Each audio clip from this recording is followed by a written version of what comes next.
మోదీని జంతర్ మంతర్లో అనకూడని మాటలు అంటుంటే కన్నీళ్లు వచ్చాయని డిప్యూటీ సీఎం పవన్ కళ్యాణ్ ఆవేదన వ్యక్తం చేశారు.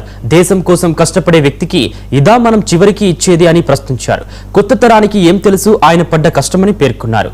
మోదీని కొట్టే నాయకుడు దేశంలో లేడు, రాబోడని వ్యాఖ్యానించారు.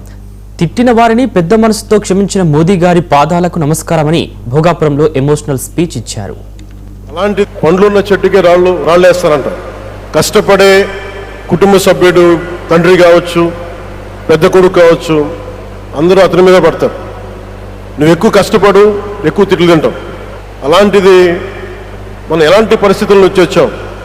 భారతదేశం ఒక పరిస్థితుల్లో బంగారాన్ని కూడా తాకట్టు పెట్టుకునే పరిస్థితి వచ్చింది.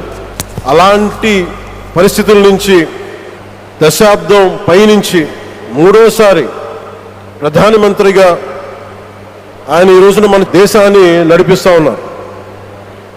అలాంటి ప్రధానమంత్రిని చాలామంది ఆయన మీద మాటలంటూ ఉంటే, ఆయన్ని అనకూడని మాటలంటూ ఉంటే నా గుండె కదిలించేసింది, నా కన్నీళ్ళు వచ్చినాయి, బాధ వచ్చింది.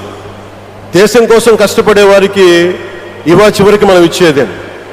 కొత్త తరానికి ఏం తెలుసు? ఆయన పడ్డ కష్టం.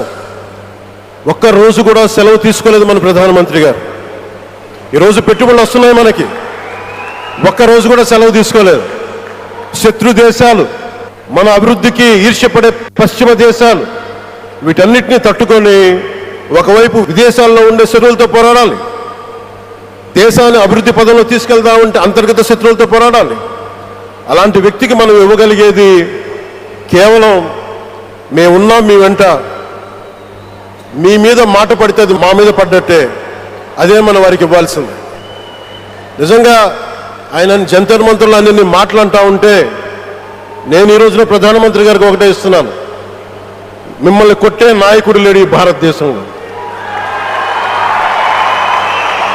నేను అలయన్స్ కోసం ఎందుకు తప్పన పడ్డాను, మీ నాయకత్వం మాకు కావాలి ఎందుకు తప్పన పడ్డానంటే, ఈరోజు ఎయిర్పోర్ట్ ఆపేశారు. ఒక చిన్నపాటి ఎర్ర బస్సు కూడా రాని చోట ఎయిర్పోర్ట్ అవసరం లేదన్న వ్యక్తులకి సమాధానం ఇదే. ఇన్ని వేల మందికి ఇన్ని వేల కోట్ల పెట్టుబడి వచ్చింది అంటే ఆశీస్సులు కావాలంటే దేశం కోసం నిలబడే నాయకుడికి మన అండగా ఉంటే ఏం జరుగుద్దంటానికే ఈ భోగాపురం ఎయిర్పోర్ట్ ఈరోజు ప్రారంభోత్సవం నిలువెత్తున్న నిదర్శనం. ముఖ్యంగా 25 సంవత్సరాలు లోబడి ఉన్న పిల్లలున్న ప్రతి ఒక్కరికి కూడా నేను ఈ సందర్భంగా తెలియజేస్తున్నాను, పిల్లల్ని సరైన దారిలో పెట్టడం, సరైన సంస్కారాలు నేర్పించడం చాలా చాలా అవసరం. ఈరోజు పొద్దున్న ప్రధానమంత్రి గారి స్టేట్మెంట్ చూశాను.